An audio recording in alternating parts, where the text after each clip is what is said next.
कुछ लोग का ये भी मानना है, ये भी कहना है कि 2023 तिप्रामोद का लास्ट फाइट है, तो 2023 खत्म हो गया, तिप्रामोद का लास्ट फाइट भी खत्म हो गया। क्या बोलना चाहेंगे इस बारे में? तिप्रामोथा इम्पोर्टेंट नहीं है, तिप्रासा ज्यादा इम्पोर्टेंट। ठीक है, अगर हम तिप्रामोथा पार्टी को अपने जाति से सामने रखेंगे तो तिप्रामोथा हो या IPFT हो या कोई भी पार्टी हो, नहीं चलेगी। First keep your community in front and then talk. और हमारा लास्ट फाइट तब तक रहेगा जब तक मेरे अंदर जान।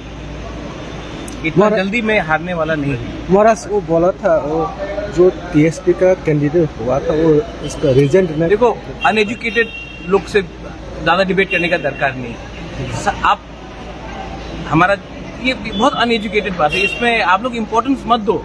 आप सिर्फ ये एक चीज इम्पोर्टेंस दो, आप लोग मीडिया है, कॉकबॉरक मीडिया है, तिप्रासा लोग है, हम लोगों को पॉलिटिक्स में नहीं जाना है। हम लोगों को अपना अधिकार चाहिए, और अधिकार के लिए हम लोगों को राजनीति कम और अपने लोगों के लिए दिल्ली में एक आवाज में बात करना है। अलग अलग आवाज में बात करेंगे तो कुछ नहीं मिलेगा। पहले से हम लोग का दुश्मन बहुत है, तो अपने घर में आग लगाकर आपको लगेगा कि आपको कुछ मिलेगा।